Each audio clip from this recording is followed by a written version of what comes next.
The Against All Odds podcast, sponsored by Oak Forest Recovery. Welcome to the Against All Odds podcast. I am your host, Rachel. We have co-host RJ, and we got Blake Bilder in the building. Yeah, Blake Bilder in the building. The Builder in the building. The BBB. Yeah. The triple B, baby. Thanks for coming out. Thanks for having me. I'm excited to hear your story. I was trying to rack his brain before we even started filming. Yeah, we were doing the podcast before the podcast. Yeah, the pre-pod. Losing her chapstick everywhere. Yes, I did. Chapstick vapes. Yeah, I lose gadgets. everything. Yeah, it's just my vibe, you know? Yeah. So where are you from? Do you have an accent? Are you from California? Or? No, I'm from Minnesota. Okay, got it. Minnesota. Minnesota. But it's definitely like dwindled away. For so sure. when I moved down here, I was like telling a story. And this chick's like, I was talking about how I went rock climbing. This girl's like, rock climbing. Rock climbing. I was like, why do you say it like that? She's like, why do you say it like that? And I'm like, what are we talking about here? She's like, your accent. I'm like, I don't have an accent. Mm-hmm. She's like, you sound like you're from Canada. And then I went back home after like 6 months of being here. And then you could hear it. And I was like, oh shit. I was like, no fucking way. Yeah. Isn't that strange? Oh my gosh, I have it. You don't know you have an accent until you go somewhere else. That's so weird to me. What it is. Yeah, I was here for 6 months and went back to Minnesota, and I swear it was like so exacerbated. I felt like all the girls are like kind of like nasally and like, oh my gosh, Blake, what's it like in California? You were like, this is what sure. Oh yeah, a little surfer boy. And then I felt like all my homies were like, oh yeah, we're gonna go over by the lake, get some northern. Yeah, the crappie you're biting this year, brother. So we're gonna go over there, do that, have some beer jerky. And I'm like, dude, what the fuck is going on? I was like, what's weird to me is like, so when you come to California, you don't hear like a California accent, right? I feel like I do kind of though. Do you? Yeah. It's like it's not exactly an accent. I remember I had East Coast relatives. Yeah. I'd go there and I'm like, what the fuck? yeah, different world. Like what? Like in New York. You know what I mean? Like they were like true New Yorkers. Oh yeah. And then we'd just be there like, what? Yeah. And my brother and sister just like, dude, you sound insane. Yeah. And they're like, no, we don't. You know, and then they'd come here and it was like they couldn't hear an accent from us. Yeah. But I'm like, dude, you guys sound like you're from another planet. Yeah. Over in New Jersey. So I fought over in Atlantic City, New Jersey at the Hard Rock Hotel and Casino. Yeah. They're like the most amazing people ever. They talk with their hands. Like, hey, Vinny, get over here with the champ. He's like, hey, let me catch you flick with the champ. I got my belts and shit. And he's like, does one of these. All the girls are like, oh my gosh, oh, look at you, all your little hardware. Look at your little belt. Can I get a picture? And I was like, fuck yeah. I love a Jersey They call accent. pictures flicks. Mm-hmm. I love that. A flick. Yeah. Let me catch you flick with the champ. I was like, oh gosh, you're so New Jersey. It's amazing. And I was like, I love this. I feel like you have a career in impressions. Oh, for sure. Like when I went to Laguna, like my buddy would be like, hey dude, like, yeah. So basically like the thing that goes on with like biology is like the breakdowns of compounds with atoms and ions and like, yeah, but like nothing either here, there, right exactly. There. That's whatever. Like all nonchalant about like the most like advanced biology. Like he's like a biotech major, like that like went to prison for a few years, like for like unrelated stuff, like crazy.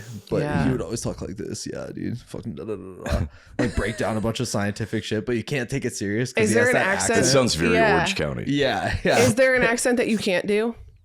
An accent that I can't do? Probably not. I watched like a lot of sitcoms when I was younger, and you could just pick it up. Yeah, I just recognized that like every character was very much so themselves, and they had a certain like tonality to their pitch that made them them. Also, what made them distinctive was they all had like a catchphrase. So their catchphrase was the thing that you were waiting for the whole episode when they said it. You know, it's like Fonzie going, hey, you know, like, oh, fucking, yes, you did it. You did the thing. Right? Yeah, true. Yeah. All right, so take us back, man. Take us Minnesota. Take us to Minnesota, dude. How'd you end up out here? Well, Who back the fuck when are I you, was dude? a little boy. Yeah. So I guess childhood was pretty cool. Like I grew up in a trailer park in Maplewood, Minnesota, which is like pretty like cool little suburb of St. Paul, Minnesota, and everything was good. You know, I didn't recognize that I was like in a trailer park, you know, and I'm kind of glad later on that we moved into a house when I was 7. Because I think like just like, you know, they say that like subconscious programming happens ages 0 to 7. Yeah. And they say that you come into consciousness when you're 4. So you really have like 3 years of like that of that subconscious mind being programmed. So I'm glad that I didn't have like trailer trash as like, you know, as like what my common denominator of like what my belief system was around, you know, because we moved into like a nicer house in the suburbs in a town called Cottage Grove. But growing up in the trailer park was cool. Like I had all my friends out there and everybody knew each other, you know, everybody was friends with each other there. One of the incidents that happened when I was really young was my dad was a really, really, really bad alcoholic, and he was just loud, he was destructive, and when he drank true alcoholic, you just didn't know, like you didn't know what was going to happen. And so one of my earliest childhood memories was my dad progressively getting louder and louder and getting worse and worse, and I was like, man, he's acting kind of wild. We got back to my house, and his sister, my aunt Jennifer, was with us, and she was like, Mark, you need to chill, da da da da da. And he's just getting mad and mad. And next thing you know, he's like pushing my mom, calling her a fat bitch, and then like tearing the trailer park apart. And I'm maybe 4 or 5. I could consciously remember it. So 4 or 5, my older brother's like 7 or 8 maybe. And I just remember him calling my mom a fat bitch, and like being fat was like bad thing, you know, and he hated her for that. And for whatever reason, he was really angry. And I remember I'm sitting on the couch, and my aunt's right here, and she's got her arm around me, and I'm like watching this happen, and my older brother walks up to him and yanks on him to stop, and boom, he just backhands him, and I'm like, oh, and you just like your hair standing up and it's spiked, and and everything's like, this is not good. And she's like, my mom's like, I'm gonna call the cops on you. And he's like, you're going to call what? She picks up the phone. Yes, people, there was phones on the wall that you picked up and landline dialed like that. Yeah. So she goes to do that, and he rips the cord out of the wall and socks her and pushes her down the hallway. And I'm sitting here like this, just like, first off, Nick just got smacked hard. He's bawling. My mom just got socked really hard and then pushed, and she was, you know, like struggling to like come to. She was like concussed, and then he's like, that bitch, all these pills, da da da da, and it was just chaos. Holy shit! My aunt's holding me right here. I just remember feeling like really like kind of just like useless and afraid and really weak. And and looking back on it from certain points in my life, it makes a lot of sense why the people that I looked up to were like big macho man, Randy Savage, like Hulk Hogan, like wrestlers that were larger than life and strong and could handle themselves and had big personalities. You know, so that happened, and then I just didn't see my dad for a while, and I was like, oh, okay, like what was that? Yeah. And then everything, you know, life goes on. So, you know, Asking for help was one of the greatest choices I've made to overcome my addiction. If you or a loved one that you know is struggling with addiction, don't hesitate. You can reach out to any of us at any time to find help.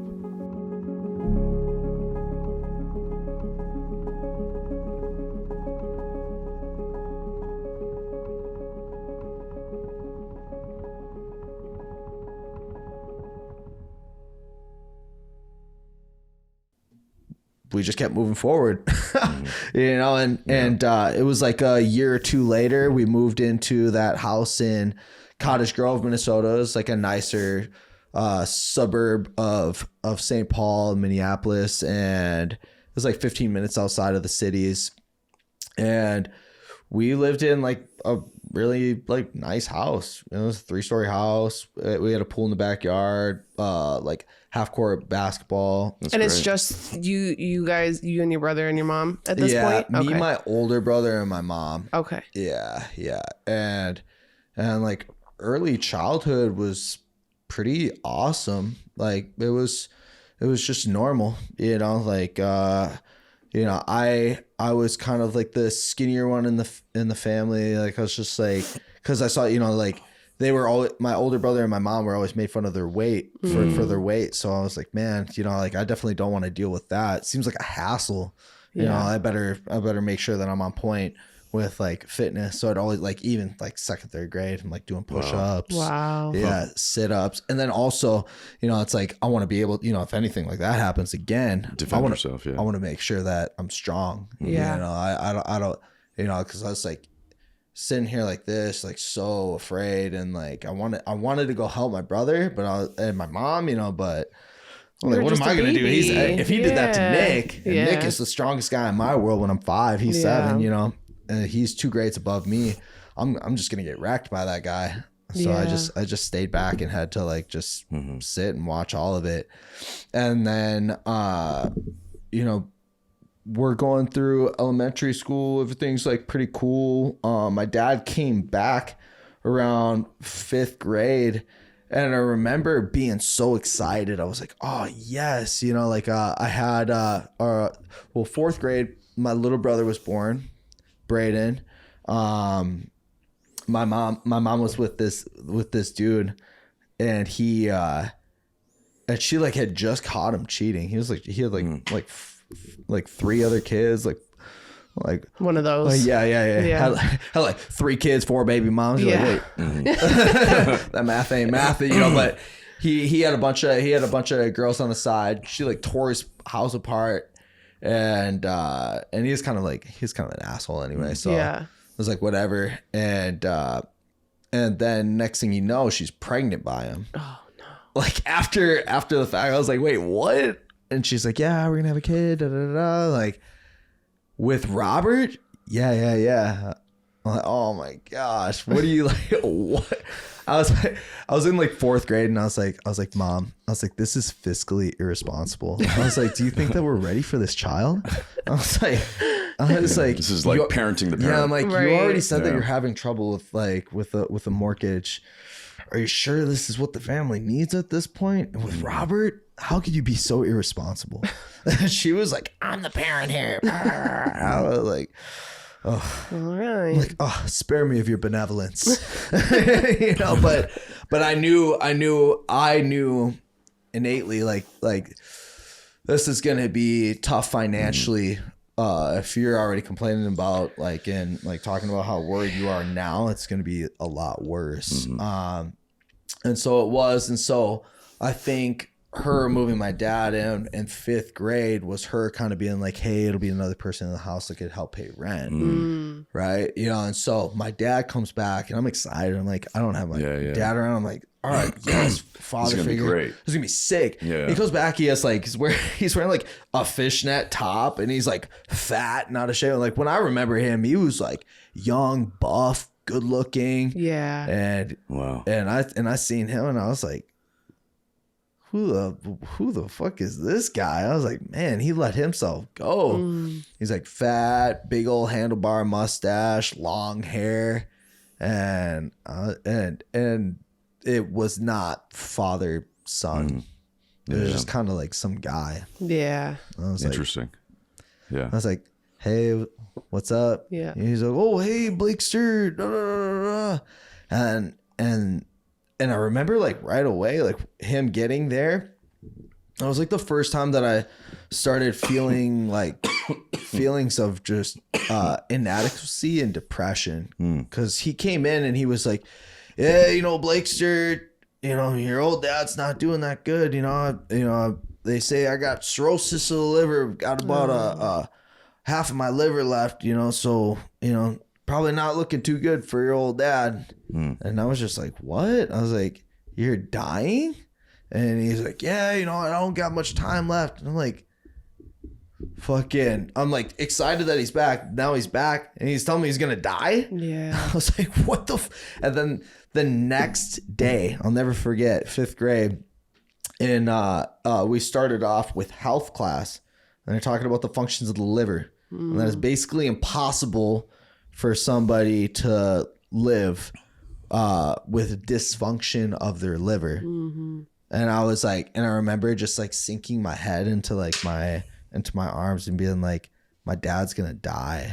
And I was like, and it's gonna happen like probably soon. And I was just like, holy shit. And how old are you? This is like elementary school? Like, I was 10. Yeah, that's heavy for a 10-year-old for sure. 10. And I was like, damn. I was like, man, I thought this would be great for him to be back. And then, he'd be back for a little bit. And then, I don't know, it was like, he would be good for like a month.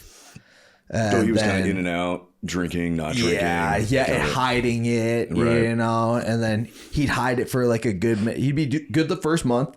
And the second month, he'd, start hiding it. And then the third, fourth month, all hell would break loose. And then he's gone. Like, hey, where is he? Yeah. Oh, Some excuse, some story. Yeah, some crazy shit. Yeah. But then it was always kind of like, oh, gosh, I'm glad that guy's gone. He's fucking crazy. Yeah. It's like a relief. And he's not even like your dad at that point. He was never around. Right. So it's like, he's just like, just this guy who kind of comes, goes. It's like a weird medical problem. There's chaos. Yeah. Is he gonna die? He's probably gonna go die. Right. Like he's probably in a hospital somewhere. But I moved forward.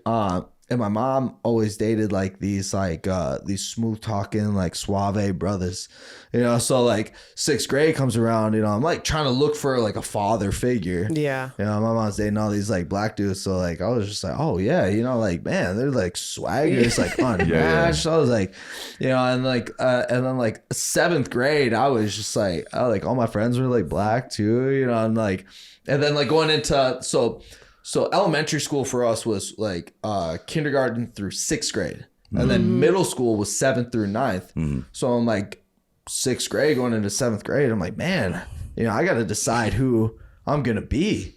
And my brother was already in middle school. And I was like, yeah, I think I'm going to like get Abercrombie and Fitch. And like, and he's like, and my brother's like, you're going to be a prep? And I was like, yeah, I was like, bro, they got all the cute girls, and he's like, nah, preps are gay. He's like, all the real ones wear like FUBU and like South Polish. I was like, really? And he's like, yeah. He's like, look at Matt. Like Matt's like serving a prison term. His younger brother like just got like locked up on a prison sentence for 25 years. Yikes. Like childhood friends not doing good now. Yeah. But like back then, it's like, oh yeah, he beat up a guy who was a prep, and I was like, oh, he beat him up, he's better than him. I was like, all right, well, I was like, I kind of like the FUBU. They had like the Fat Albert and like the Junkyard Gang. Yeah. So I was like, oh, it's like kind of like a cool like cartoon emblem. I was like, all right, yeah, I'll rock with this. So that was like my whole ass identity. Yeah. So I go in there and it's like, I'm like Malibu's Most Wanted, and like all of 7th grade, like that, like it's not like I don't know. I was like you said, you're like, is there any impersonation you can't do? Probably not. Yeah. You wanted to fit in. And whatever, you wanted to find your spot. And whatever I see is like power and strength and cool and just like, and just what I think is cool, I will embody. Yeah. Right. So I just saw like you know, most of my friends were black anyway, so it's just like, you know, it's just like I was like, all right, you know, so I just totally embodied it. Asking for help was one of the greatest choices I've made to overcome my addiction. If you or a loved one that you know is struggling with addiction, don't hesitate. You can reach out to any of us at any time to find help.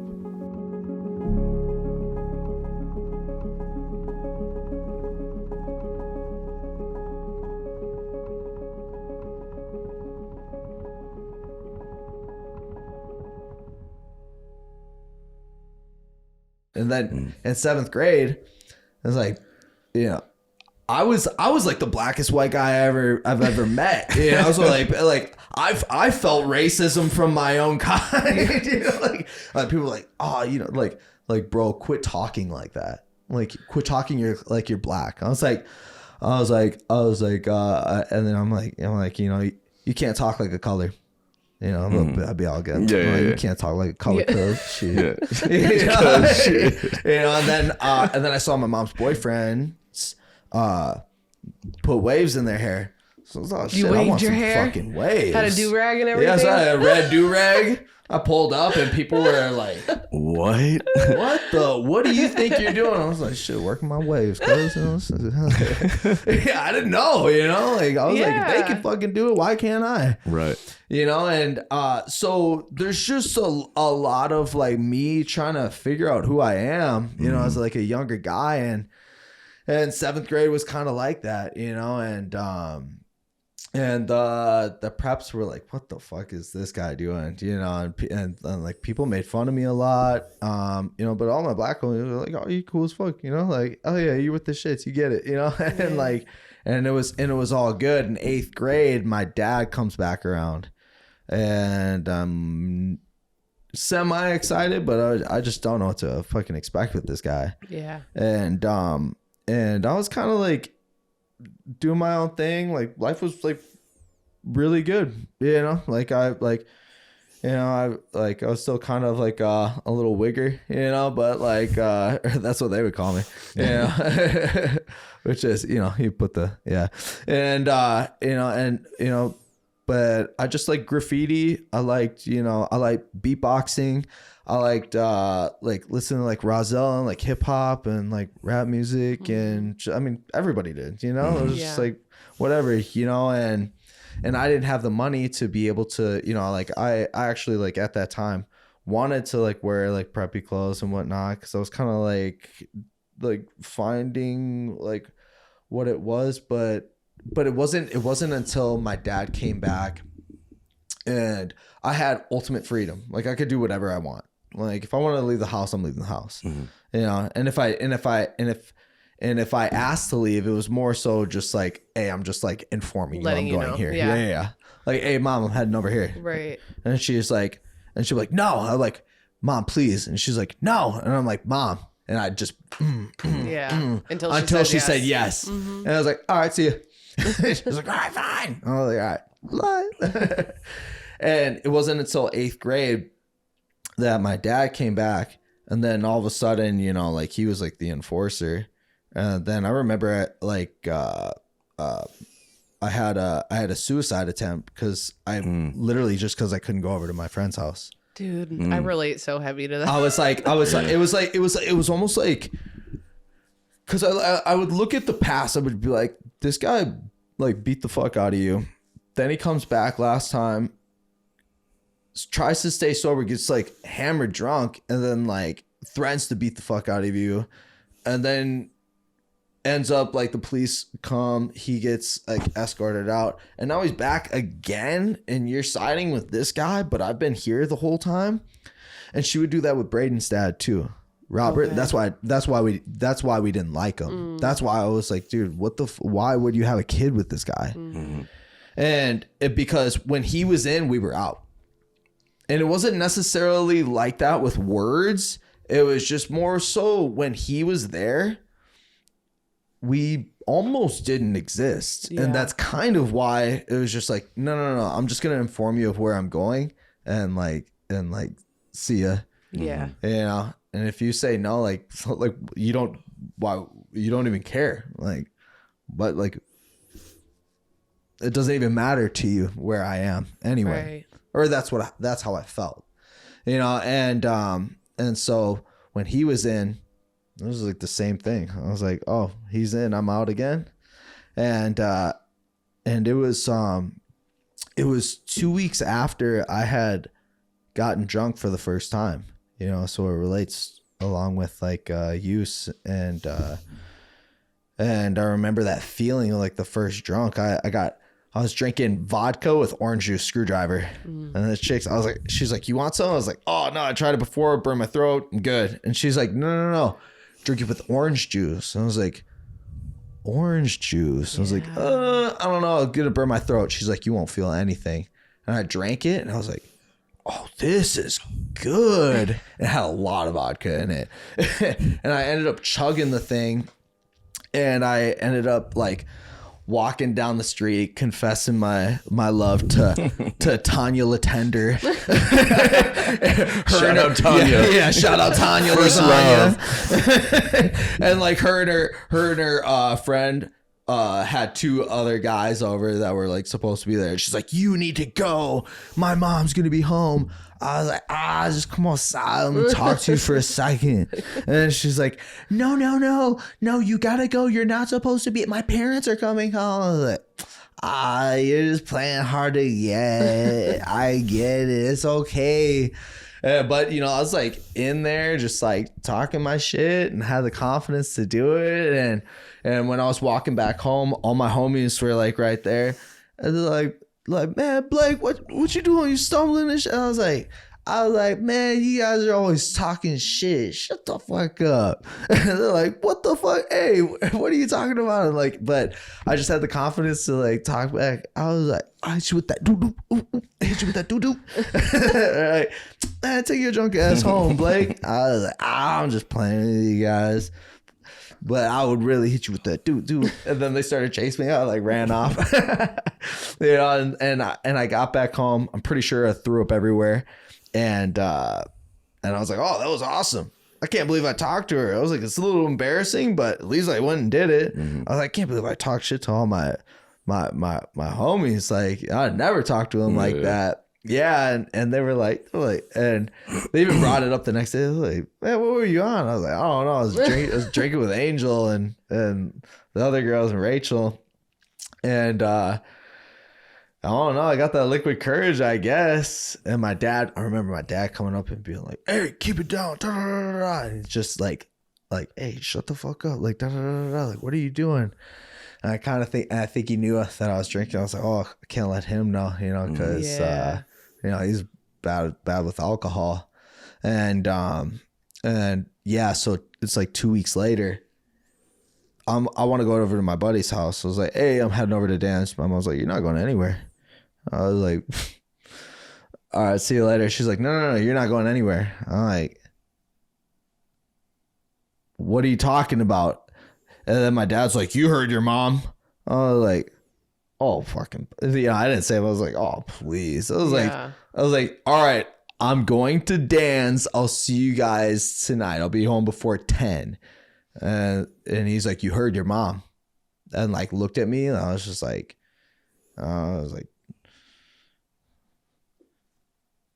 come on, like what? Like, what is this? You know, just let me go. What are you guys doing? You guys are just chilling. And they're like, you ain't going anywhere. Da da da da. If you're grounded, like grounded.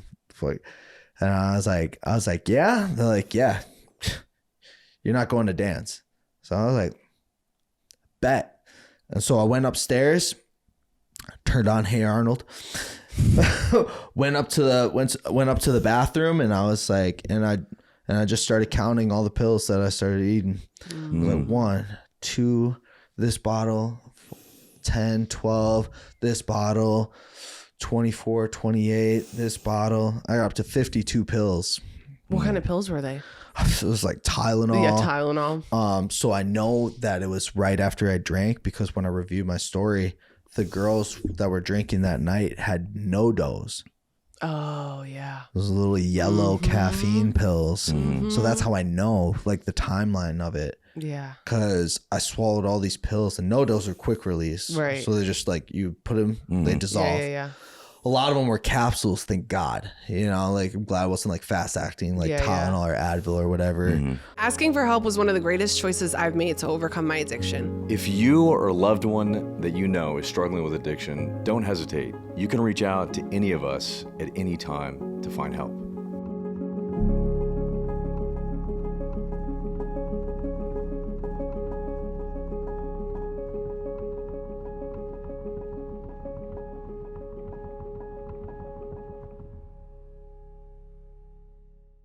I think some of them were like women's like hormone pills or some shit like I don't know, like I Birth literally control? Yeah, you're just taking everything. my mom was like, You were "What- just like, why are some of my I was like, oh, I don't know. So whatever I saw, I just grabbed. Yeah. And I was like, I hope I die.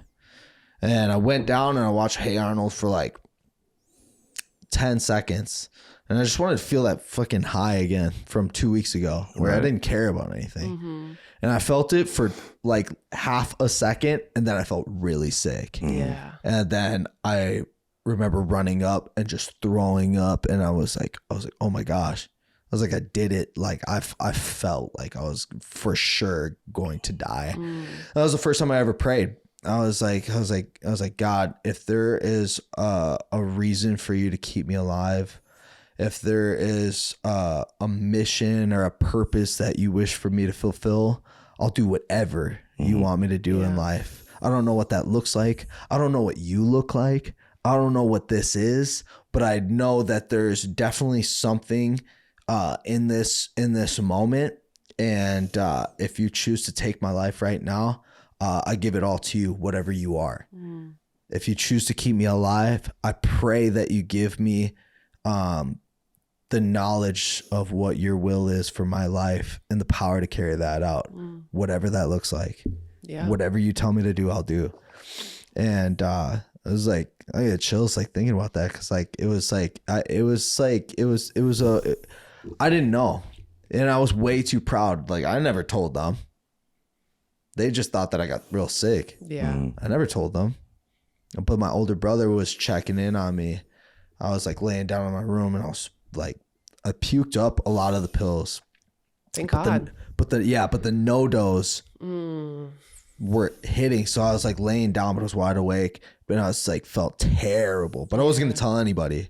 It's my pride, you know? My older brother's like, yo, are you good? And I'm like, yeah, I'm good. I'm good. And he's like, no, for real, are you good? I was like, yeah, I'm good. And he's like, all right. He already knew something was up. And it was like that night that I kind of had like a little bit of an awakening, you know. It was just like I was up all night. I was like listening like to like the country music on like VH1 or whatever. and I was like, but you know, it's like before you heard it, but now you feel it. Yeah. You know? I was like, oh gosh, yeah. Really relating to the Yeah. lyrics. The dog dies. Yeah. Like, The wife really leaves. sad. Yeah, You're just I don't- like, Truck broke down. Truck broke. I don't have a wife, but I could just imagine. I know what you mean. feel I that. couldn't go to Yeah. Dan's. Nobody's definitely going to dance anymore. You know, like fucking, you know. I was like, I feel it. You know, so. And they were talking about God in there too. So I was just like, oh, okay, cool. I was like, I relate to this music. I just related to the feelings Right. of isolation, the feeling of being let down by the people that you love, and the feeling of, you know, is this going to come back? You know, kind of telling like a sad tale. And I was like, I feel sad. I was like, so I related that with that. And then, my mom dated like this black guy named Boo, and he was a Blackstone from the south side of Chicago. Blackstone smashed the rock. They'd all stand like this in a photo, you know, and so, you know, it's like he was really good. He was a good person with a nasty drug habit. So same thing. What kind of drugs?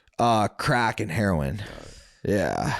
And so he'd be like, I remember him like flushing the toilet like 5 times. What the fuck is he flushing the toilet so many times for? He's taking a piss and nodding out. Yeah. I mean, I didn't know, you know. And then at this time, you know, like my mom's like got an eating disorder, or so I thought. She got her stomach stapled, so she's like, there's just all this shit that's going on that's just like you see, but like, you know, like nothing's really talked about. Right. So I have like this suicide attempt. My dad's like in and out. You know, it's like 3 months later, he was like out of the house, like, you know, went back to drinking. Hey, don't tell your mom about da, da, da. I'm like this fucking guy. And then he would say like, and then I drank out a few times after that attempt, and he's like, yeah, no more for me. I was like, you know what? If you don't, I won't.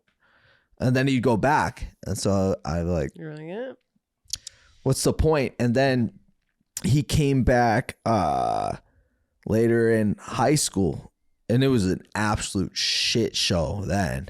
You know, now I'm like, it's a. You know, that was in 8th grade, and then 9th or 10th grade, he came back, and you know, Boo was like smoking crack in the garage. You know, me and my friends were all going to college parties in 9th grade, so 9th grade was still middle school for us. You know, but my buddy's older brother was in college at the U of M, so we go to U of M parties in 9th grade, and one of my buddies was selling weed so he could support everybody's like habit, and he was making money. You know, it's like, it's wild thinking, you know, like a fucking 14-year-old, 15-year-olds, like, you know, like selling packs, you know, like you know, it was just crazy. You know, like my mom would sell cigarettes to the high school kids. You know, like she'd go to Wisconsin, buy cartons and sell them for $5 to the high school kids. And so there was just no moral code. Anything, nothing was off limits. And when I started turning my life around, I remember there's this guy, I thought he was kind of ghetto, you know, and he'd hang out with all the jocks, but he was like a basketball player or whatever. I remember him being like, because people ridiculed me in 7th grade and then 8th grade, you know, like I was kind of like trying to figure out who I was still, especially after that suicide attempt. And he was like, hey man, like, you know, cause I would hang out with like a lot of the black dudes. And then I had a bunch of Hmong friends, you know, so Hmong people are like from like the mountains of Laos. Yeah. So they're like mountain men of Laotian mountain men, you know? And, but they were cool. And I was just like, oh, I want to speak Hmong, you know, like I want to, you know, like I want to learn, you know? What does Hmong sound like? Yeah. They'll talk like a little bit like you know, you know, I was like, hey, how do you say hi? I was like, hey, how do you say hi beautiful to like a pretty Hmong girl? Like, oh, you say and I was like, oh, okay. I was like, got to the girl like Pa Lee. I'm like, hey Pa, and she was like, and like ran away. Like 3 years later, I mean, they sucked my dick. Like, what? Knew that was coming. I'm like, thanks, Chuck Tao, fucking asshole. You know, and so I'm like navigating through all of this, you know, like 9th grade, you know, 9th grade, definitely things start picking up, you know, drinking more, smoking weed more. When my dad came back in 9th grade, that was the first person I smoked weed with. Yeah. And then my older brother's friends were all smoking weed, all partying in like high school, like, you know, starting to have sex. You know, it was just like, I mean, there was just no limits. Like everybody, it was just a fucking free for all. Yeah. And my house was the place that it happened. And you know, there was like there's some wild shit that happened, you know, like Boo ended up catching a federal case. You know, I think it was like for RICO, and ended up doing 12 years in the Texas penitentiary on federal time. So he did like all of it. And you know, before he left, we went to Chicago, and I remember I was like, yeah, you know, I'm trying to be here with y'all, and so to go back, that guy was like, hey, do you really talk like that? Because I'm like hanging out with all the Hmongs, you know, I'm like kind of picking up on their the way that they talk. He's like, hey, do you really talk like that? So I'm all over the place. I'm so ADHD. He's like, do you really talk like that? I'm like, talk like what? You know, like whatever I was talking. And he's like the way that you're talking. Asking for help was one of the greatest choices I've made to overcome my addiction. If you or a loved one that you know is struggling with addiction, don't hesitate. You can reach out to any of us at any time to find help.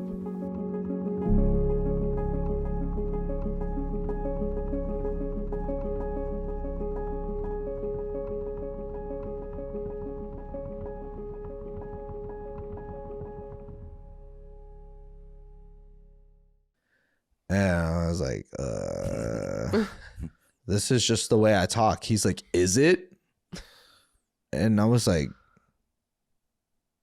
fuck, I don't know. Well, I think so.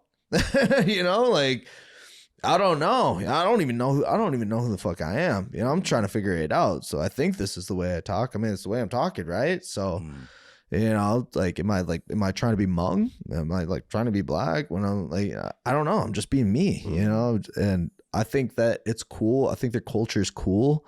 So I'm really like inquisitive and like trying to inquire about it and like learn how to do that. And like, if I'm a bad person for like wanting to do that, like, then like, so be it. I'll be a bad person, like for being like, for wanting to understand and like. Yeah, you were drawn to it. I was just drawn to it. I thought it was fucking cool. Yeah. You know, that's why I did it, you know? Yeah. And then it was like shortly after that we went to the south side of Chicago for a vacation, which was like fucking 2 days. Really, Boo was going over there picking up and we were coming back from Chicago to Minnesota, you know, really fucking trapping. My mom was like, no, I didn't know anything about it. I'm like, okay. You know, so we went down there and one of Boo's nieces was like, she's like, yeah, I'm trying to come back to Minnesota with y'all. I was like, what? No, I was like, everybody out here is like walking around and like, you know, outside and moving around. I was like, in the suburbs, kind of like quiet and like everybody's just kind of in the house. She's like, no, I'm trying to be there. I was like, no, nobody wants to be there. She's like, I do. And she's like, I'm trying to go in the pool. I was like, but everybody in Minnesota from Chicago like brags about how great Chicago is. She's like, well, if they really love Chicago that much, wouldn't they be here? I was like, damn, that's a good point. And she's like, look, it's ghetto out here. She's like, the people that are walking around because they don't have cars to drive or bikes to ride because they'll get stolen. She's like, nobody wants to live in this area. I was like, so you don't want to be here? She's like, no, nobody does. And if they did, they would live here. I was like, that's a valid point. Yeah. She's like, I want to go to where you're at. I'm like, damn. So are all these people just lying? And like, she's like, yeah, fuck yeah. They don't want to, they do not want to be here because they won't make it out. They're either going to get caught up in a gang and killed, or they're going to end up doing, they're selling drugs and get caught up and then they do time. She's like, it's just, the opportunities aren't here. And it changed my mind. I was like, damn, the way she broke it down to me, I was like, damn, you know what? I do got a lot of opportunities where I'm at. And I had no idea that these people were faking it. They're really good at talking that shit. Like Chicago's the best. Mm-hmm. And so when I went back, I sold, or I didn't sell. I just gave all my clothes to my boy Chris Malone. I was like, hey, Chris, I was like, good news. You can have all my clothes. Oh, what, Blake? No. I was like, yeah, trust me. I was all you, bro. I was like, take this, all that. And then I started like redesigning myself. And you know, we didn't have much money, you know, so I had to steal from Hollister. You know, so I'm like stealing. I'm doing this, like booze out the picture. My dad, before Boo left, they got into a big fight. My dad fucking like he like was drunk, came back. Him and Boo started fight. He went to hit my mom, pushed her. I socked him in the jaw. Boo came down, pushed him through the front door, and then my dad starts, you know, he's like, you N-word, da da da da da. Boo pushed him out the front door. He's like, let me go put my house shoes on. I was like, put the fucking house shoes on after. I was like, that's some gangster shit right there. And he was walking up the stairs. My dad's like, you fucking rah, rah, rah, rah, rah. And like hitting him like, but it was like the punches were so weak. And then my mom's like, the cops are on the way. My dad hops on his bike, gets caught up down the street. And it was just chaos. Shortly after that, Boo gets caught up on drug charges, doesn't snitch, so he does all the time, you know. And then my mom starts dating again, and it's like she had like no self-worth, which I found when I like did an inventory when I was 24. But you know, she just was told like from her dad that she was not lovable. Nobody loves a fat girl. That you should find the first person that loves you and stick with them, you know, because it's probably not going to happen. Yeah, so that was her like 0 to 7 subconscious programming. And it's still a belief. Like it's funny. Like I'll say it. We'll talk about like childhood and whatnot. She always still brings it up. So it's funny like how, you know, I'm just like, hey, you know, like you know, that's not true. She's like, oh yeah, that's just what my dad said. And it's just like always like that negative feedback loop. Even if I remind her, it's always just still imprinted. From those years, those formative years, what you hear really is very hard to reprogram. Yeah, you know, and so she would play. So she meets this guy, Mike, and Mike's a fucking predator, and he's like smoking a fucking pipe from the bottom. And I had smoked weed by that point. So I was like, the fuck are you smoking a pipe from the bottom? That's not how you smoke weed. And like him, his buddy, and this skinny fucking crackhead white girl. And like, I was like, what the fuck are they doing? Smoking in my room. I'm like peeking over, playing Madden all night. So they're up all night. I'm like, what the fuck are they doing all night? Don't they have jobs? Yeah. And then one of the times I like walked into my bathroom because my room was in the basement, and there's just hair and like skin everywhere, like somebody like scratching their head. Like I was just like a whole head, like the craziest shit I've ever seen in my life. And I was like, I ran up, I was like, Mom, what is, I was like, come here. And she's like, what? I was like, come here. So she comes downstairs, and I was like, look. I flicked the light on. She's like, oh. I'm like, what the fuck is going on? And she's like, oh, I don't know. Like, and I was like, yo, that skinny white girl fucking did this. I was like, they were smoking a bowl from the bottom. I don't know what that's all about, but I think my buddy said that was speed. I was like, they're doing some shit here. I was like, you got to be fucking careful. How do you even really know these guys? Right. And so I was like, oh, you know, she cleans it up. Like, just like, it's kind of like swept under the rug, just like everything else, until my mom goes to Vegas with some other guy. And that guy ended up raping one of my older brother's friends, got him all drunk, bought him alcohol, and then like raped this chick, Jenny, as a big white girl. And it was just kind of like, yo, what the fuck is happening in our house? Yeah. She comes back, like, and my brother tells her, and it's just kind of like, it happened. It all, and this shit is happening like all the time. Like it happened. Oh, next thing, you know, just like, well, back to, you know, right. What do? You know, it's just like, all right, well, that was an unfortunate scenario. All right, let's go to school.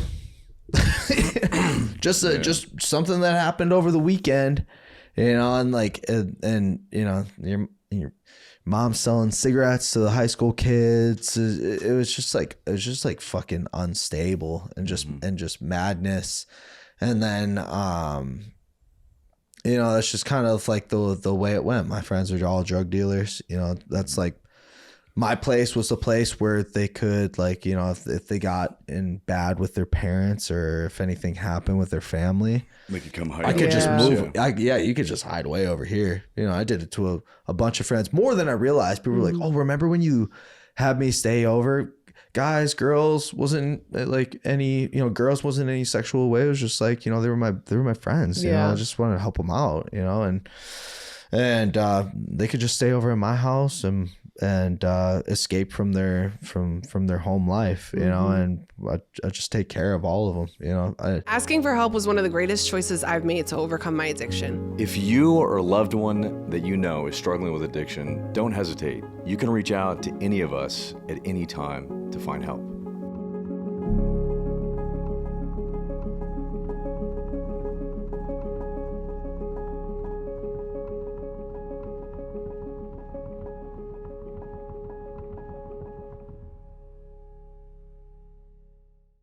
I did that to a lot of my friends. You know, I just created a safe place for them to be. Just like, yo, you can come over here. Like, you're good. It's not the best, but my mom worked for General Mills, so we got unlimited cereal.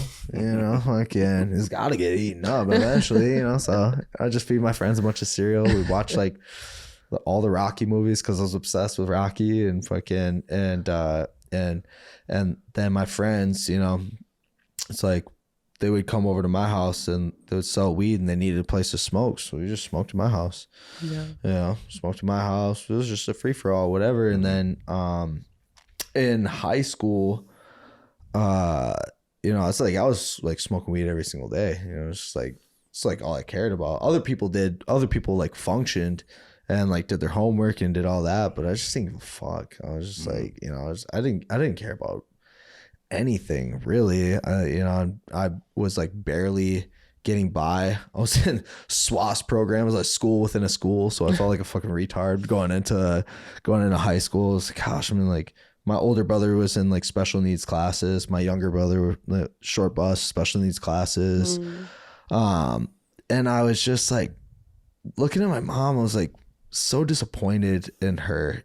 Now I love my mom. You know, I've done the work where, you know, I've talked to her all the way up here, but I was just looking at her like, yo, like you are not doing a good job. Like you got to fucking step your game up. And she was just doing the best with what she had. She was just a kid raising kids. Yeah. You know, a woman who felt like she would be unloved, you know, based on something that she was told when she was younger and just fucking believed it. You know, I can't hold that against somebody once I know their personal truth and what they think and how they feel. And so, yeah, you know, it like progressed. Yeah. So my buddy who was selling weed, my buddy Tyler, he would go to outpatient treatment and then I would go to outpatient treatment, and then he would get done with that. I told them who my buddy is. They're like, he is bad news. Stay away from him. How come you started going to outpatient treatment?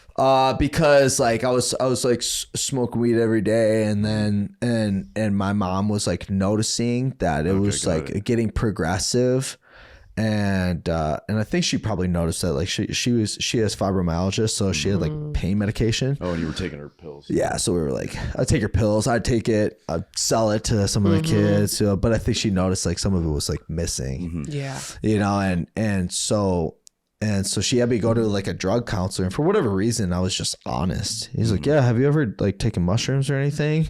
I was like only twice, but I'm like definitely like looking forward to more opportunities. And he's like, how often do you smoke weed? I was like, every single day. I was like, yeah. I was like as much as I can, you know. It's just like I was just like, fuck this guy. I was like, just like another counselor. Like I'd always go to like therapists and counselors, so I was just like, I took it as a joke. How old were you at the time? You were like 14, 15? Yeah, I was 15. Right. Yeah, 15. Yep, I was 15 because it was shortly after I had a overdose. Overdose on what? It was coke and alcohol. Yeah, so I blew I think my mom said 0.45, but I think she said 0.54. Damn.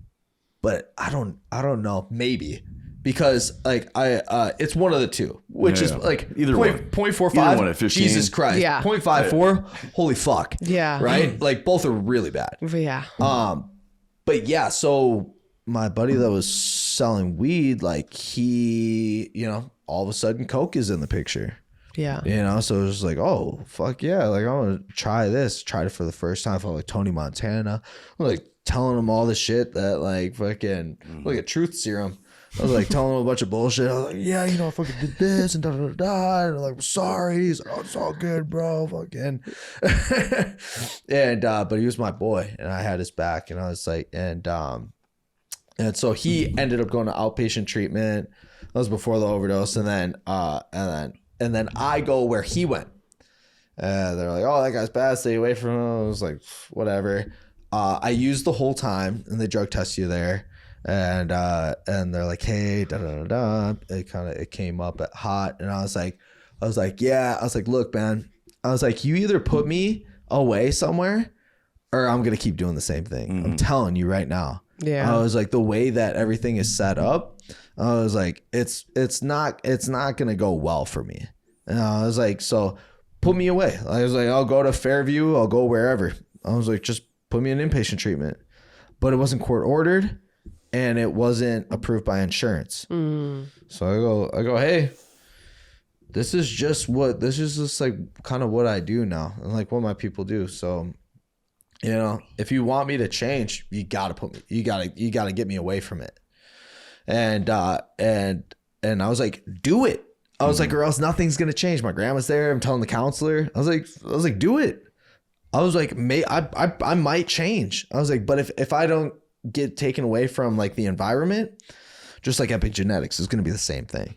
And I think they were kind of like, fuck, like. She's like, I think the counselor was looking at my room like, yo, do you have insurance? She's like, no. She's like, fuck. Like, he's just going to go back to the same. So they didn't have it. So I went back to the same thing, and it got worse. So Tyler, he went to New Connections. This is an outpatient. This is a terrible name. And then he goes to Hazelden, the youth center over in Minnesota, where, and then there's adult center at City Center, Minnesota, which is where all the famous people go. And so he went to the youth one, and while he was in there, I had that overdose. So I hit up my buddy, got some coke, and then I got 440s. I got 40s for all the homies. So we were drinking like fucking 211 Steel Reserve, like malt liquor, terrible. And fucking we were drinking that. Had some girls over, and one of the girls had 99 berries. Oh, I thought it was just like fucking flavor. You know, I didn't know it's 99 proof. Yeah. And I didn't know. You know, I didn't really drink that much. But we're all smoking weed in my bathroom basement. You know, like fucking I got the 40s, and like there's this one girl that I like, Amy. You know, so I was like, you know, spitting terrible, stupid game at her, like negative 10,000 aura, and then I go up to her friend, and she was like, hey, I'll trade you this bottle for one of your 40s. Like, oh yeah, for sure, no problem. Da, da, da. And I go in the bathroom. I was like, hey guys, check this shit out. 99 berries. Oof, oof, oof, oof. And I chugged probably this much of it. Oof. I just didn't know. Yeah. And I was like, this shit tastes fucking good. I like this. Boom. And I just put it down. And then I go back, and I was like, and everybody's like, oh, when you do coke, you can drink so much more. And I was like, hell yeah. I was like, and it'll stimulate me so I won't black out. I do that, and then the last thing I remember is like spitting like ugly, dumb game at this girl. I was like, yeah, this girl's so pretty, so glad she's over in my house. Oh, I think she's gonna be my girlfriend. Blink, and I wake up in my bed. And I feel great. And I like looked at my wrist, and I was like, oh shit, what the fuck is this tag? And I'm like, what the fuck? I'm like, damn, what happened? I was like, I don't know, but I feel great. So I go to the bathroom, and I go to pee, and it feels like somebody just stabbed my shit. I was like, oh God. I was like, what the? Because I guess so what happened is like, I was really fucked up. I started dancing with the Christmas tree, calling everybody by their wrong names.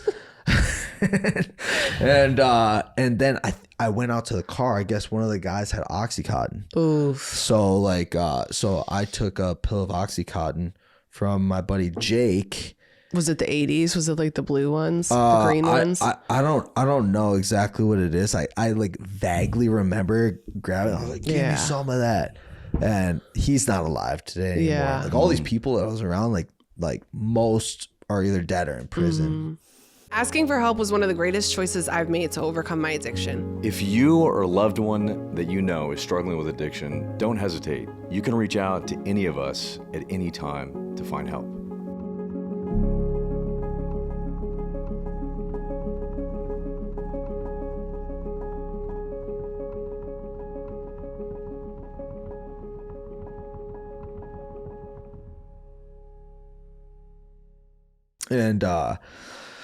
And so I went back inside. I was calling people by the wrong name. My mom's and Boo was around at the time. He's like, "Yo, fucking, you gotta get this kid to the house. He ain't looking good." My mom was like, "No, we'll just let him sleep it off." He's like, "This ain't something you can sleep off." He goes, "Look, he needs help." So they brought me there. So by the time I got there, I blew up 0.45 or 0.54. So like, it's pretty alarming, you know. And so I wake up the next morning, pee, it's hurting. I walk, I'm like, what the fuck is that? What is this band? My mom's like, real cute. And I was like, what? She's in a room, it's all dark. She's like, you're doing fucking cocaine? I was like, what? You know, like trying to play it off. She's like, they found 17 different drugs in your system, 5 they couldn't even identify. Damn. And I was like, what? She's like, do you remember dancing with the Christmas tree? Do you remember going to the hospital last night? Do you remember peeing all over me and Boo in the Hyundai Santa Fe? And I'm like, oh shit, I fucked up. And she's like, you remember pushing the nurse halfway across the room? They almost put you in jail. I was like, you know, and they kept putting a catheter in me, and then they were pumping my stomach because I was severely dehydrated, you know, and then they were pumping my stomach with coal. So, yeah, and they were like, she's like, yeah, you're lucky to be alive. I just took it as a joke. I was like, I don't remember it, therefore it didn't happen. Yeah. You know, and then it was shortly after that, my buddy who went to Hazelden gets out. Now I'm going to Hazelden. And that was your first inpatient treatment? That was my first inpatient treatment. Then they put me in like a halfway house in like northern Iowa. And it was just like, and I was like, dude, you get me the fuck out of here. Hillbillyville, like fucking, it felt like a prison, you know? Like, it was, and like some kid was talking about. How old like, are you at this time? You're like 16. 16. Okay. Yeah. When did you get sober? I got sober at 24. Okay. 24 is when I first took like the steps seriously. Okay. Right. Like I get like a temporary sponsor, like get to step 4, and I'm like, I'm out. Yeah. If you only knew how terrible I am. What did you end up at the peak of your addiction? What were you using? Psychedelics. Really? Psychedelics. Got it. Yeah, I just felt like you know, so I've been sober almost 2 years now. Hell yeah. I was sober from 24 to 27 and a half right after I moved out here, and started feeling suicidal. You know, which has kind of always been my story. Like always like dealt with depression and whatnot. It was so bad that I didn't tell anybody. I went to Iquitos, Peru, and went up the river, up the Amazon River, and then an hour up the river, hour and a half inland, into a small village called the Kalahari Retreat, and did ayahuasca. I thought that would be the end all be all. Yeah, you're like, this will save me. Yeah. Wow. And it was eye opening, but it, like, the work still has to be done. Yeah. When you get back home, you know.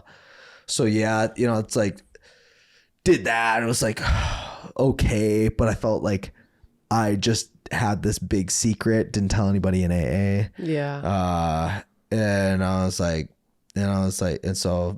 I started like going back to, you know, what I would do. And then when did you start fighting? You're a When I was fighter, 17. right? When you were 17? Yeah, right when I got out of Hazelden. Okay. Got it. Okay. Yeah, so Okay. when I got out, it was like 2-3 months later, I relapsed again. Yeah. Okay. And then I was like back to my same people. Right.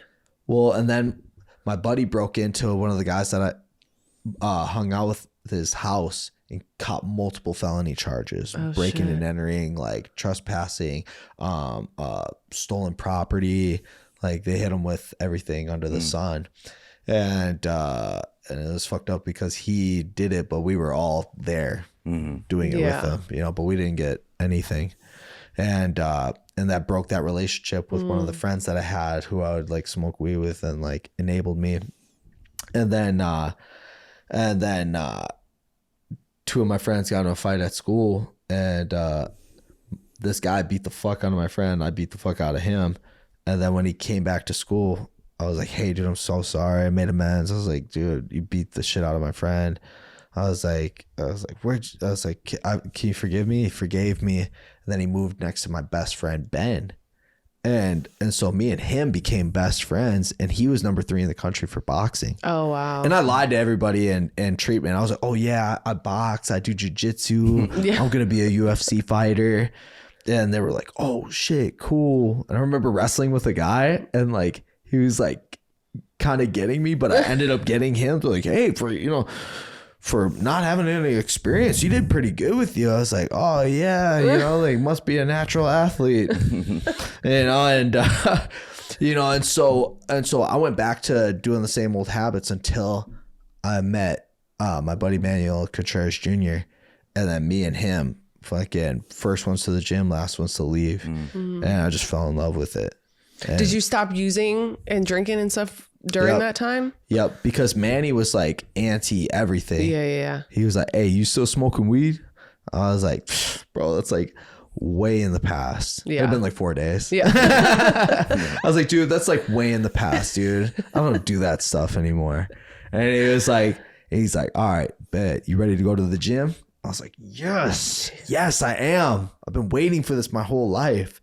And they wouldn't let me on the football team because I got in trouble in the off season. I got minor consumption tickets, and it was in the newspaper, which I didn't fucking know. And when I went to the boxing gym, like they white jersey me on the football team, meaning like you ain't playing that season. So I'm doing all these training sessions, but I'm not gonna play. What the fuck am I doing here? Right. I'm wasting my time. We're wasting each other's time. Yeah. So I go to the boxing gym, and Johnny Johnson was the head coach. He was a Hell's Outcast, and the clubhouse was across the street from Rice Street boxing gym off Western Avenue, and same on the east side of St. Paul. And I was like, "Fuck, I better be honest right away." And I was like, "Hey, Johnny, I just want to let you know I got minor consumption tickets in the off season." He's like, "Well, ain't no fucking off season in boxing. You're always on." I was like, okay, good to know. I had like anxiety talking to this guy. He's larger than life. Everybody respects him, you know. And I was like, I was like, yeah, well, I just want to let you know, like, you know, it's for drinking. He's like, well, let me ask you this: are you drunk right now? I was like, no. He's like, are you high? I'm like, no. He's like, well, what the fuck do I care? I was like, oh, so like, it's okay? He's like, I don't give a fuck. He's like, you bring Manny to the gym. He's like, fucking go with me. He's like, 3 things: no drinking, no coming in high, no smoking weed. And he's like, and 3, no wearing earrings. Earrings are for girls. I was like, bet, got it. All right, awesome. You know, so it's like, and he was just a fucking hard ass. He was old school. He's still fucking old school. He talks crazy. He says the most racist shit to everybody in the gym. And he's white as can be. And fucking everybody's like, fucking Johnny, you know, like, you know, like, it's like he doesn't even like mean it like that, you know, and it's not even like that, but it's just like he just say the funniest shit. He's like, aren't your people good at fucking jumping over walls? That's how you got here. Fucking skip that rope. Like, what? Johnny can't say. He's like, I don't give a fuck. Yeah. You know, and people are just like laugh, like, Johnny fucking oh, racist bastard. But I would see people in there that were just fucking larger than life, just aura, just unexplained. Like you just walk in and you feel their presence, like people that command a room. You're like, whoa. And it was like everybody in there. It was just insane. I was like, man, whatever these people have, I want. Yeah. And I'll be willing to work for it. And they made fun of me. They call like school colors at like Park High School, so the wolf pack, or green. So I came in, I was like, oh dude, I'm gonna wear this sick outfit, all green. Asking for help was one of the greatest choices I've made to overcome my addiction. If you or a loved one that you know is struggling with addiction, don't hesitate. You can reach out to any of us at any time to find help.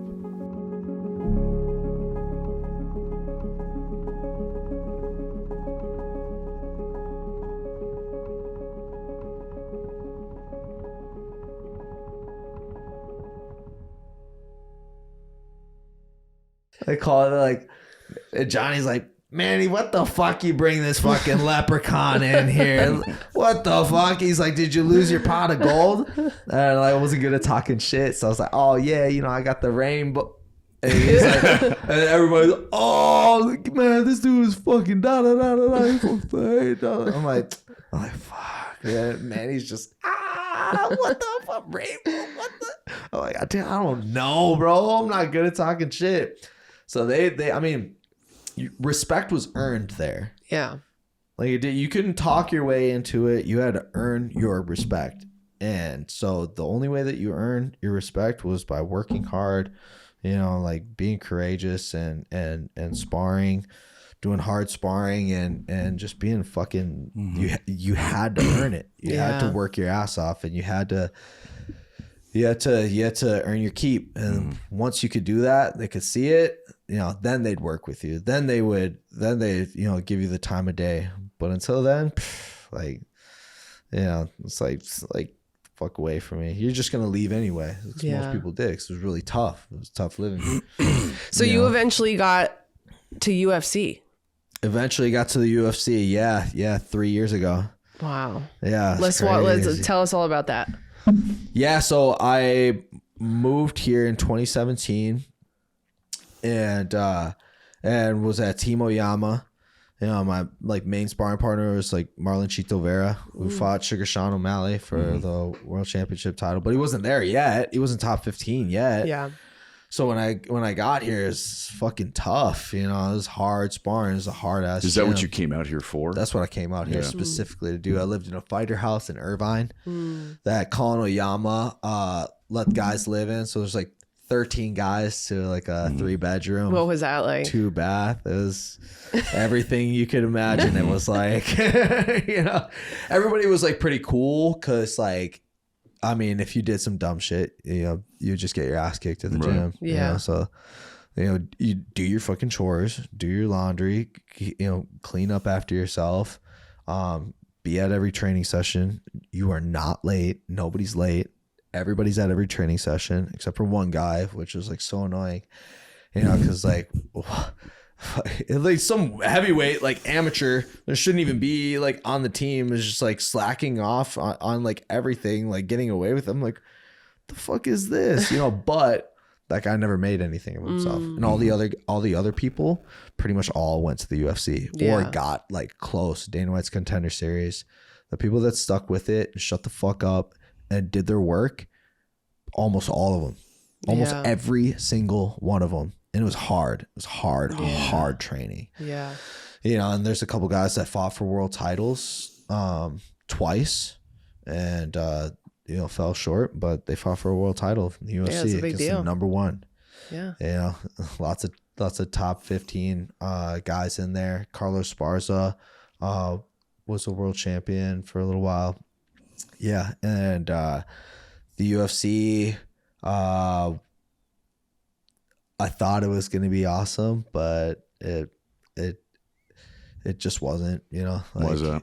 It was just like, like they consider you in the fight game, fighters are product, so it's like, it's like if they're taking inventory and you have a shelf life, right? Yeah. You know, it's like, you know, you got to get the product, you know, working or get it the fuck off the shelf. Yeah. You know, there's always a replacement for the product, you know. Right, There's always right. somebody out trying to market something else, you know. Yeah. You know, so you gotta keep your worth, you know. So when I was there and I was like, that's what I was trying to do, you know. But I had to take fights when I had injuries that I was trying to heal from. And like you tell your manager, you'd be like, hey, you know, and I don't know if like this was like the same in his world, but it was, you know, this was my reality. I'd be like, hey, I'm dealing with an injury from my last fight in Perth, Australia. You know, I have a partial tear in my ligament in my hand. I can't even fucking hit without it like hurting. You know, so I'm awaiting stem cells. I was like, don't give me a fight for like a month and a half. I want it to heal up fully, have like a week of getting back to training, and then I'll take a fight. I'll fight whoever. It doesn't matter. Yeah. And then like 3-4 days later, you get the call and you're like, okay, you know what they're calling about. Like, hey, what's up? Hey, what's up, brother? We have a fight over in Canada. It's a month and a half out. I'm like, okay. And he's like, can we take the fight, brother? Can we accept it? I'm like, dude, I just told you I don't want to take a fight for like a month. I want to make sure that this is healed before I enter into a training camp. Yeah. So can we take the fight? Let me talk to my team. I talk to my team and it's like, yo, you better take that fucking fight. Yeah. And if you don't, it's like, no, I can't take it. All right, click. That's kind of like, all right. And you're like, yo, what the fuck? Like, what was that? Yeah. You know, so it's like you have, you know, if you're in there, you better like constantly be healthy. And if you're not, you better be cool with just like fucking taking fights like injured, because it doesn't fucking matter. How do they handle pain management in UFC? Like, do they give you like cortisone shots or like, what do they, nothing? They're just like, go. So I had to do half of that camp. I was on a 15 fight win streak, and I do half that camp with a partial tear in my right hand. And so I was really fucking nervous going into that fight. And I would take mushrooms before some of my fights. Like one Dana White's Contender series, took like a little microdose before the fight, like, and boom, calm me right down. Just relax you. And it's not illegal. Yeah. It's not illegal. Right. And then when I defended the world title on the East Coast for CFFC, it took like 2 grams of mushrooms, like chocolate, and knocked that guy the fuck out. And so I was like, So you're like, this works. This is working. Yeah. My mistake was thinking like, okay, it worked really good with mushrooms. I was like, I'm gonna do it with acid. Oh no. Shut the fuck up. And so we're getting ready to go to Canada. I got On this fight with a partial tear. I got a partial tear in my right hand. I just took stem cells that was insured by the UFC, and I was like, all right. I'm gonna take it. I was like, because I took it like on one How of my much are we trainings. talking? So my buddy drenched a sugar cube in ergot, which is like LSD. It's like a derivative. Yeah. Yeah, it's like how people would make it these days. Basically, like a fungus, Wow. but it's liquid. So you get that thing in there. So, however much a sugar cube drenched in liquid LSD is, Yeah. a lot. Yeah. So, you know, and so I had my buddy put it in his luggage. We're going into Canada, and they take my coach off to the side. Oh no. And me and my buddy go, Were you so scared? we're like, holy fuck. Oh no. If they would have brought him in, I would have been like, oh shit, I just got my buddy like if they Right. found what the fuck. But they is didn't find it, this? did they? They didn't find No, it. no, of course not. No. You know, so I am like, I have a little bit, I like go like this, and I take it to like help cut weight. Doesn't fucking help me cut weight at all. I'm like dying during the weight cut. I was like, oh, it'll make me feel relaxed and smooth, because it did when I was like doing cardio and whatnot. I was like, I could fucking run forever. Yeah. I had one training session where I was like, holy shit, if I felt like this during the fight, I was like, I'll mop everybody. That's the thing. You never really know exactly how you're going to feel in the moment. Acid is like, Yeah, it's hit or kind of miss. all, yeah. Mushrooms was pretty consistent. Pretty consistent. But yeah, so it was funny. The came fight day, we're about to head out, and I go, Lou, the stuff. And he was like, and he said like it fucking tore him. Like, he's like, dude, I don't know if I should. Like, hey, this is a bad idea. Like, I don't want to be the reason. And I was like, dude, grab it. And he's like, you know, and he told me later on, he's like, I felt like I was just being a fucking yes man. And he's sober too, which is cool. That's awesome. Even to this day. And Asking for help was one of the greatest choices I've made to overcome my addiction. If you or a loved one that you know is struggling with addiction, don't hesitate. You can reach out to any of us at any time to find help.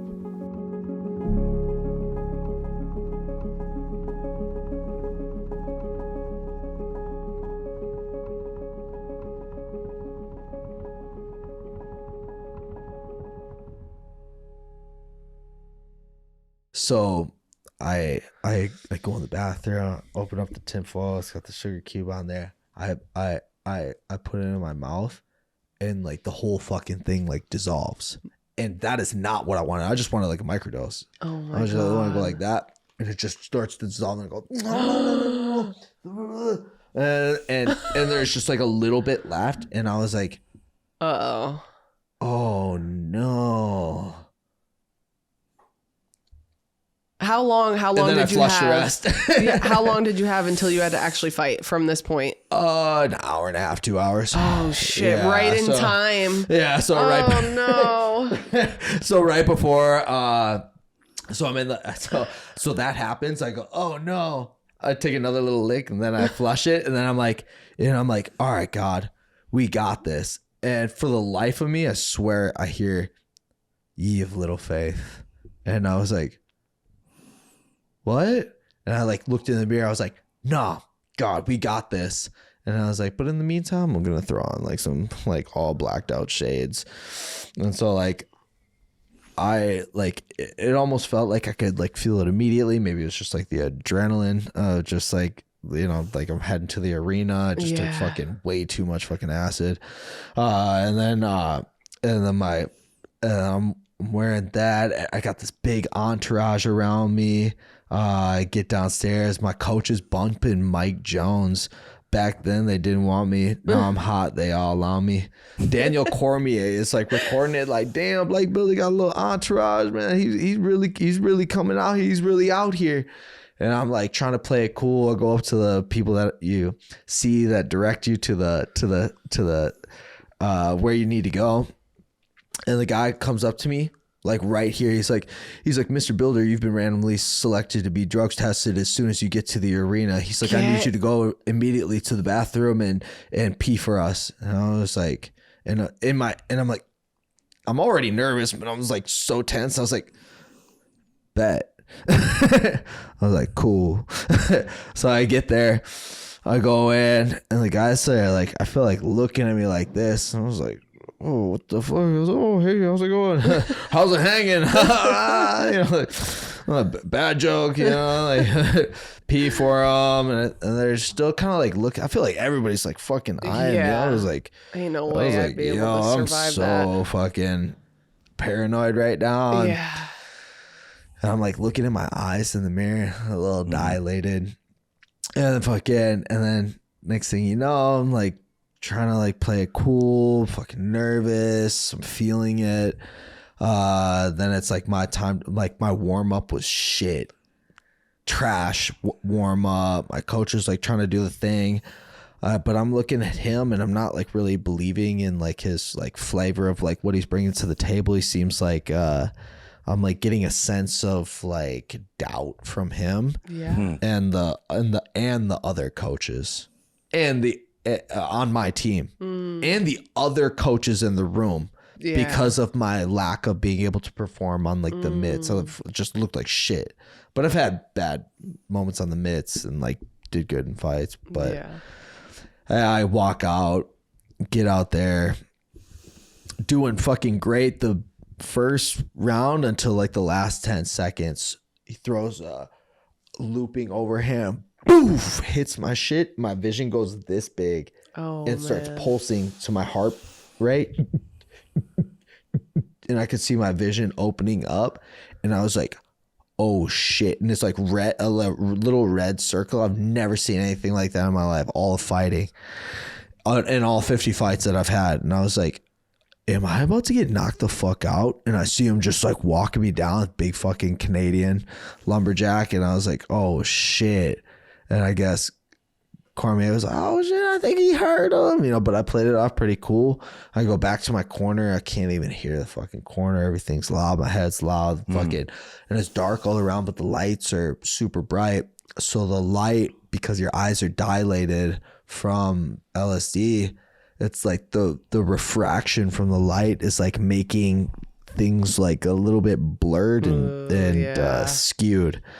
And so second and third round, I was just timid from almost getting knocked out. Like I got kicked in the nuts really bad in the second round too. Wow. And the ref didn't see it. And the guy that knew he did it, Kyle Nelson, like fucking didn't give a fuck and like still tried throwing. And I was like block. I was like slip, roll, push him against the cage, trying to buy time. I was like, yo, to the ref. The ref's like, what the fuck? Like, and I was like, nobody's coming here to save me. I was like, I just fucked up.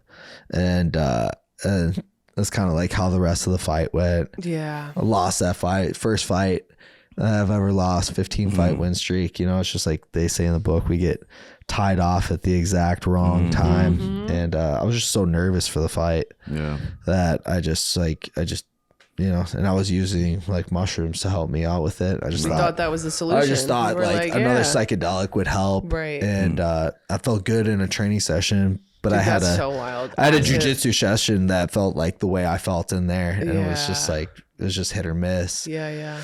And everybody was like calling me a clown, fucking showboating in the third round. You should have went after him, And I was just like, fuck, I just felt like my whole world crumbling. Just felt so stupid. So what happens after this? So after that, I have like 18,000 followers. Fucking everybody calls you a clown and trash and this and that. Like people making fun. Like my little brother committed suicide like 2 years before that. And like people were making fun of his death. Like people are brutal online, you know. And so losing that fight. Yeah. Wow. Big fans. Lose one fight, decision. Didn't get finished. Didn't get knocked out. Didn't get and then all of a sudden, loser. You know, that guy sucks that you lost to. You lost me money. You lost me money. Yeah. It was the big thing. Yeah, right. Yeah. You ruined my parlay. Fuck you. And it made me a little bit callous to people online. So I was like, hey, fuck these people. I was like, I'm going to post whatever I want online that I was afraid of. And I started getting a big ass following. And you know, it's been 22 months since that fight. I don't know, because that was my sober date. It's still my sober date. Oh, that's the day you got sober? Okay, that's my day. Yeah. Sober date. Yep. June 10th, 2023. Wow. So on the backside of that, you're like, fuck you were this. like, this is it. Yeah. Okay. I was like, fuck these motherfuckers. I had 18,000 followers at the time, which I thought was great. And then now I'm sitting at, I think 683,000. It's fucking crazy. And what started that? How come that started happening? So my coach was having success, and then he was just like, hey, I talked to people at Meta, and they were saying like, you know, it's not necessarily all about quality, it's about quantity, you know, so a few posts a day, you know, and have a call to action. And you know, and then there was a scene where these guys, my buddy used to film for the Nelk Boys, and then he had his 4 roommates come in, and he said that they were going to go to brunch. And so they go to brunch, and he's like, actually, you're going to try and last one round with the UFC fighter. So I ended up knocking this guy out twice and then choking him out twice. But he's like a rendition of Jackass. Like he's like a stunt doesn't even guy. know what he's doing. He fucking told me to. Yeah. You know, but people don't know that online. Right. And I know that people, I'm like, oh, well, people fucking make fun of me for da da da da da. They don't even know like my story or who I am. And in my head, I was like, nobody fucking cares. I was like, all of this is like a fugazi. It's over the shoulder mustard shit. It's not real, you know, like fucking Wolf of Wall Street. Yeah. You know, so I'm like, you know what? Whatever people think, let them fucking think.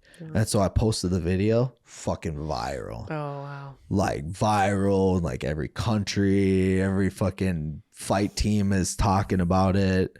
I mean, I know I'm in like every jiu-jitsu group chat, every fight team's group chat. You know, it just went crazy. It was on the national news in France.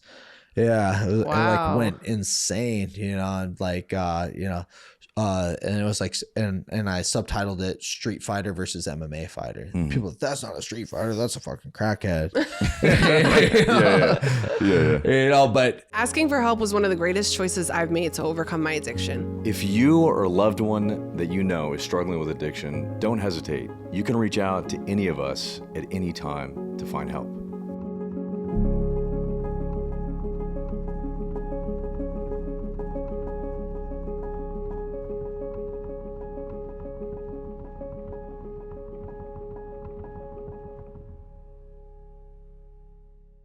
and one of the knockouts looked like it kind of wasn't real, but he got knocked out twice. And he told me after the first one, I was like, you're done.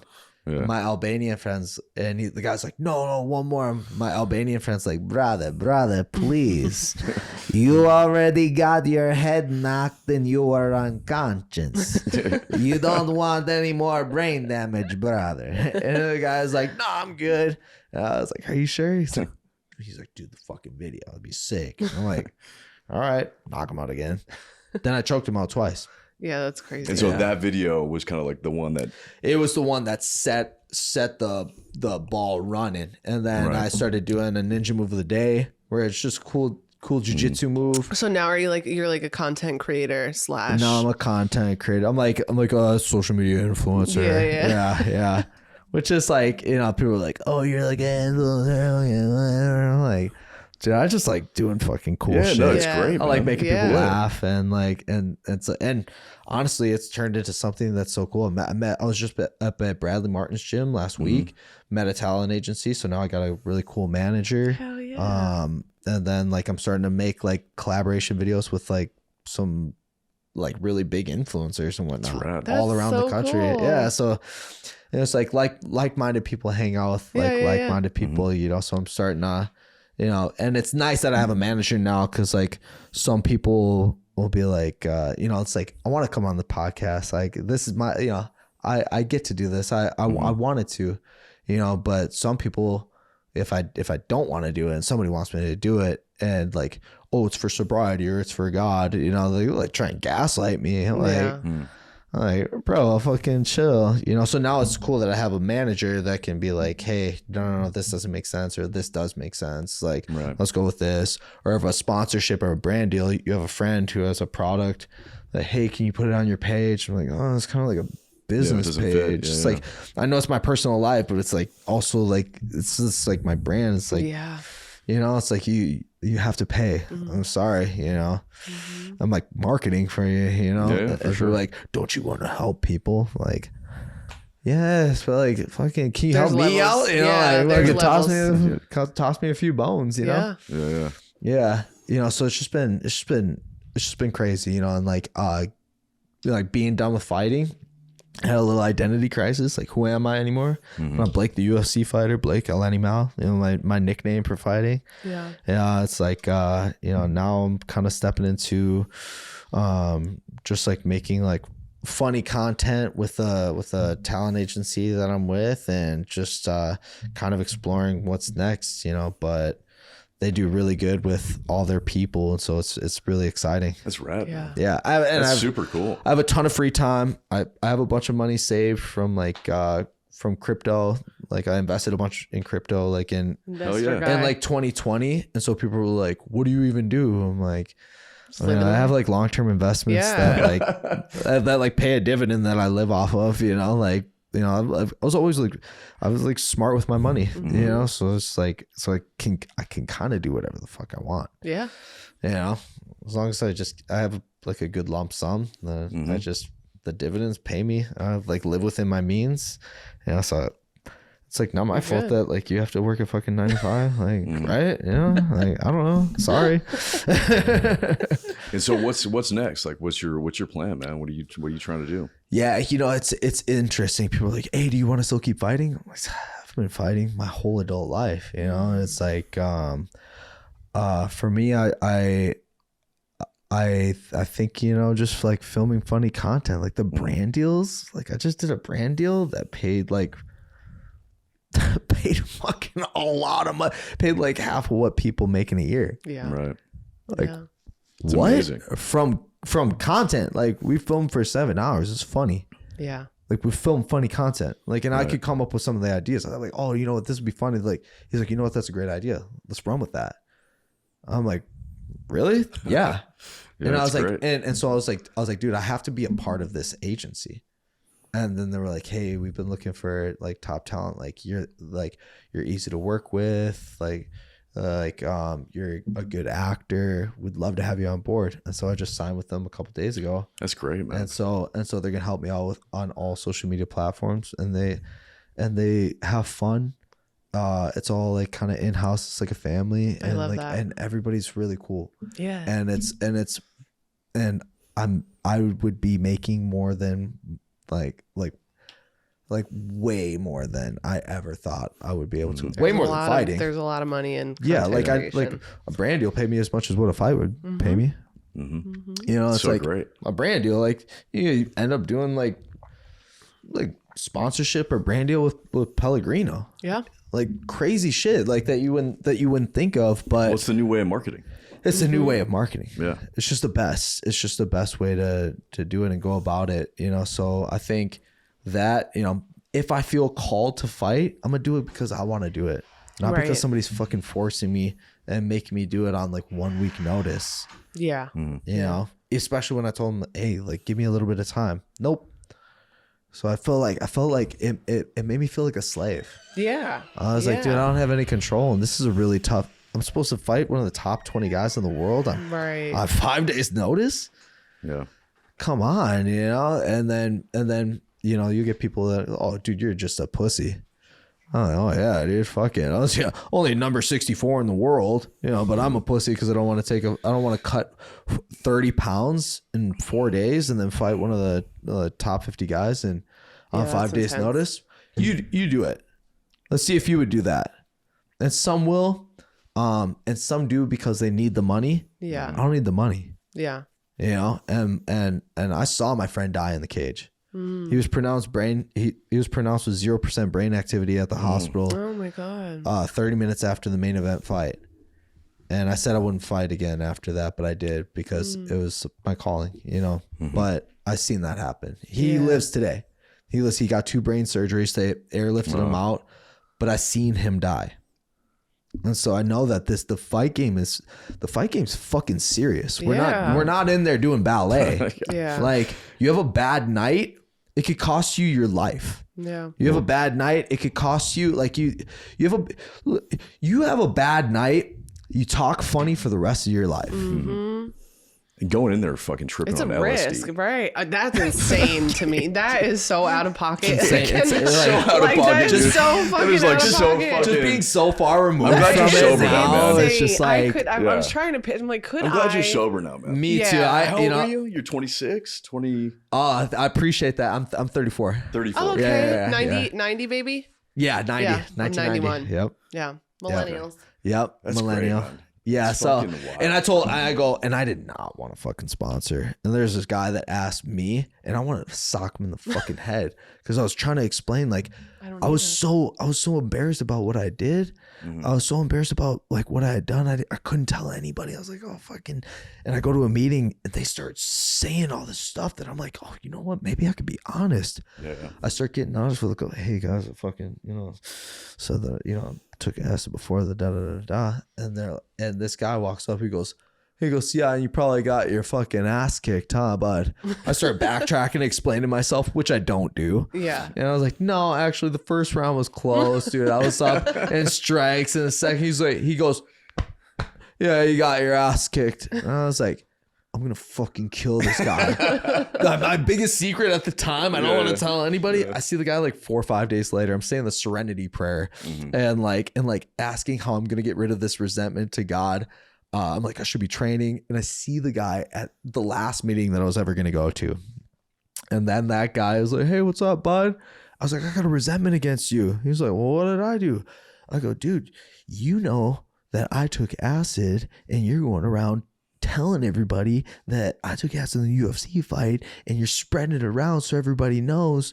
He goes, well, I don't even remember your name, so how could I tell anybody? So I'm like instantly humbled. And he's like, and you took acid in a UFC fight? I'm like, yes, that's why I've been mad at you and I hate you. And he's like, oh, I thought you were talking about like being at a boxing gym sparring. I just figured you probably got your ass kicked in sparring. I'm like, dude, what? And he's like, you got a sponsor? I was like, no, but I was thinking about asking him. He's like, isn't that your buddy? I was like, yeah. And he's like, yeah, it probably won't work out. How about you take my number down and I'll sponsor you? I'm like, dude, no fucking way. Is this dude your sponsor? So he was, and then I ended up going to somebody else. But me and him are still cool, and I still just tell the story all the time. And in that moment, I go, oh my gosh, God, you have the best sense of humor. That was the last meeting I was gonna go to ever. I was done. I was done. I was like, dude, I've been doing this forever. Like, nothing has come of it. You know. Yeah. That I'm grateful for what it's done. Now I'm gonna do something else. You know, and I was like, God, you got the biggest sense of humor, because if this goes the way it does and it actually works and I do stay sober, this is the greatest fucking story that's ever happened. You know. And it's pretty rad, man. That was my best thinking at the time, you know. And Take here you acid are. before the fight. Yeah. I appreciate you coming out. Yeah, I thanks appreciate so it. much. I appreciate being out. Yeah. I think I like, it's like a drank a yappuccino before I came here. I was fucking good, pretty man. much That shot was the entire great. Got time. your story. What's your handle on Instagram? Blake the Builder. Blake the Builder. Blake the Builder, like Bob Blake the Builder. the Builder, like Bob the Builder. Yeah, that's my Follow Blake. Follow Yeah. Blake. Stay tuned. Yeah. Lots of funny content coming soon. Yeah.